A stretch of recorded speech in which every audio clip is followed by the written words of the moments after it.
Let's see if he. We're gonna watch. I went on a date with a nonverbal woman. We're gonna see if he has the same experience. I doubt it. Was black, young, beautiful, and full of chocolate from a Hershey's Kiss, laying on my bed, scrolling through the trifecta of dating Oh, okay. He's talking about himself. gaps: Hinge, Bumble, and Grindr. The three best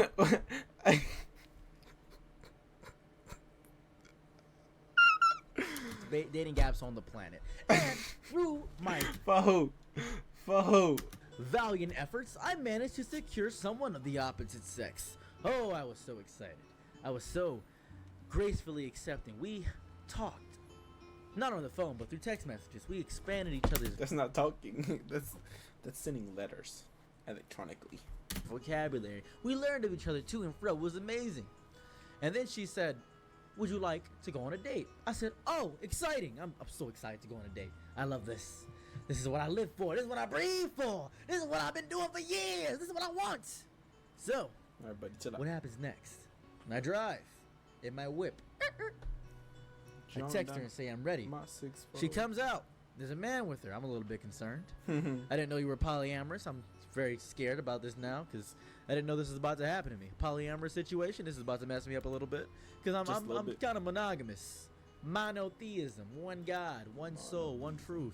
Shout out to Praise Be Hinduism, which is polytheism, which is the complete opposite. Now, she comes out. She looks at me and she says, I say, what's up? She says, She touches my hand and strokes it. I say, oh, you're nice. I appreciate you. And he says, yeah, she can't talk. She's not verbal. I said, oh, okay, cool. But can she can text? He says, yeah, that's how you guys talk to each other. I said, okay, cool. We can just talk through text. That's easy.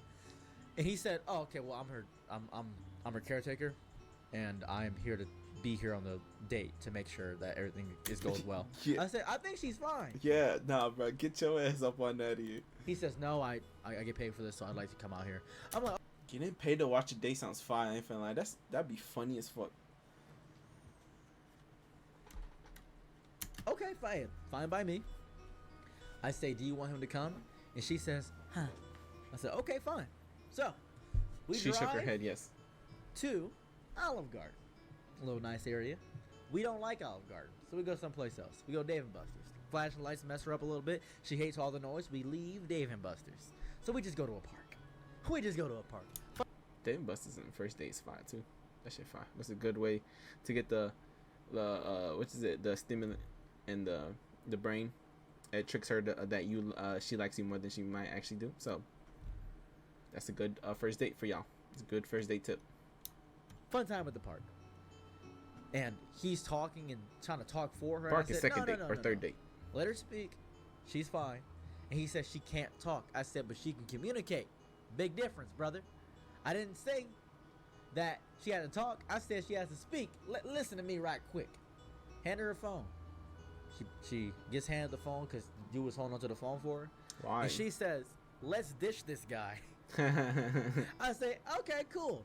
I say, would you like to come back to my place? She says yes. He said, I have to take care of her. And I said, read what she typed. She doesn't want to be around you. She want to be around me. I'm the big kahuna. I'm the new best thing. Tired shit. I'm the new sandwich in the shack. I'm the prime rib. I'm okay. Now then, after all this happened, he was all angry with me. He said, fine. It's great working with Blum. Oh my god, shut up. I'll see myself out. He got himself an Uber. I would have driven him home and dropped him off and gave him a little lunchbox saying, bye, sport. I would have been fine and dandy. Driving him. No gas money needed. I would have drove him. It wouldn't have been an issue for me. But he decided of his own volition, of his own free will, praise God, that he wanted to do that. So, he wasted about $37 on an Uber, and I said, shall we? She said, huh. And we had an amazing time that night. We watched This boy is stupid as hell. Netflix. We had a fun time. We played Animal Crossing. She showed me her island. Bro, is Animal Crossing 5, bro? I have a Switch, and I've always wanted it. Or I never wanted it, but I've seen people play it. And it makes me want to play it. But I don't know if that shit fire or not. Like, what game would it be like? Like, what game would it be like? So I can have a little insight. Because maybe I want to play. Maybe I want to play. Y'all might say it's great, but maybe I want to play. I don't know, bro. Netflix. We had a fun time. We played Animal Crossing. She showed me her island. It was really fun. It was great. We sent each other cute little messages on Animal Crossing. It was very wholesome and very. You can send messages on Animal Crossing. You know what that reminds me? That reminds me of, what was it? Kick? Was it Kick? Y'all remember Kick? When you had the little avatars, you could message people through there. I got me. I wish she wasn't bad. She was like, I don't know. She was alright. But I got somebody off of there. I got play off of there. Very nice. I know what you guys are gonna ask me. Did you seal the deal? Did you do that? No, I did not. Despite the voluptuousness of her legs and the nice shape of her body, I did not do that because I just wanted to have a good night. Next day I did, but this day. Yeah, he's stupid. The night before, the night of it, I didn't do anything because didn't want to. I asked her and she said no. I texted to her. I said, "Would you like to?" And she said, "No, I'm fine." And then the next day, she was demon time. It was crazy. Now demon time. What about what happens after this? Did we date? Did something happen after that? No. We have both mutually decided that we probably weren't compatible for each other. We had too many things that were different between each other, despite the fact that we liked each other. There were too many things that were different in our core moral values. There were too many differences between the things. She, surprisingly enough, was actually polyamorous. She was looking to explore what she was, and she wanted to prove to people that she could communicate without the need of her voice, and she was just trying to do that. And I said, oh, okay, well, that's fair and valid. I understand that. However, I was not ready for that. I didn't want to be polyamorous. I didn't want to think of that. I didn't want to do that. That's not something I wanted to be a part of.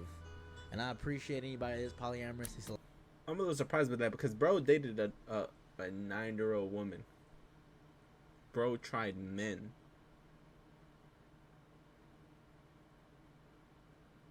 And you don't want to try both at the same time? I mean, I respect it. I'm just saying it's a little surprising. A lot of skill, there's a lot of dexterity to deal with that many different holes and shafts. It takes a lot. Just as I on pause, you say that. You say that out of all things, okay. To deal with that, I agree that is a lot of work. But there's also a lot of work to be monogamous because I can barely handle myself and another person into the mix. Oh boy, that's a lot of work. So we decided to be friends that fadiddle with each other from time to time. That fadiddle. The reason I'm telling you this isn't to teach you a lesson. It's to tell you my own personal experience. But there is a lesson that can be learned from this. Just because somebody is nonverbal doesn't mean they can't communicate. It doesn't mean they can't talk to you. It doesn't mean they can't have conversation. It doesn't mean they're less intelligent. It just means they have an issue finding the words. That's all it means. You ever stumble over some words like that, like I just did on purpose? You ever have that happen to you? Well, guess what? That happens to most people. Their brain gets jumbled. There's a lot of thoughts going on. There's a lot of things happening up here in the corpus callosum of your brain. That's the crux of being a person. Sometimes you need to pause to think about what you have to say. And some people need an extra processing time. Some people are bigger downloads. They have terabytes inside of their brain, need to process out, and some of the words come out. This is why I hate captions, because I always have to look down at them. I know what he's saying. I can understand what he's saying, but it just draws me. The movement just draws me to them. Jumbled because their brain and mouth don't translate correctly together, and that's okay. But sometimes if they write it out, if they are able to express it in a different medium, they can dance it out, they can sing it out even, then it's okay for them to do that, and that's fine. That is okay. That guy that was her caretaker didn't understand that. Not a very good caretaker. He didn't listen to her needs. Not a very understanding caretaker, which makes him not a very good one. He was there to translate but not to understand, and that is an issue. I enjoyed the entire night with that woman. I enjoyed learning about her Animal Crossing, learning about The Sims with her, learning about how much she really loves the show Infinity Train. I learned so much with this woman, and it was fun.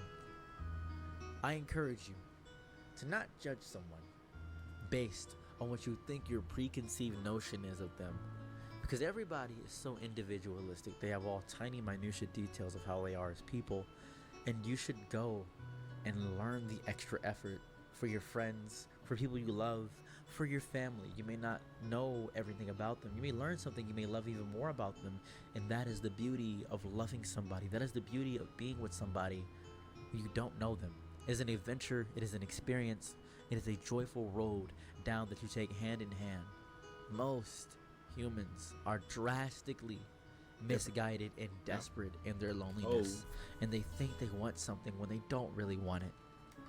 You learn to hide that eccentric core that's deep inside of you, but true love, true understanding, and true friendship is when you take down those screens that you've been hiding behind, and you let someone take a long, unfettered look at the true middle, the in-between, and that's important. Thank you. I love you. Bye. Yo, goofy ass.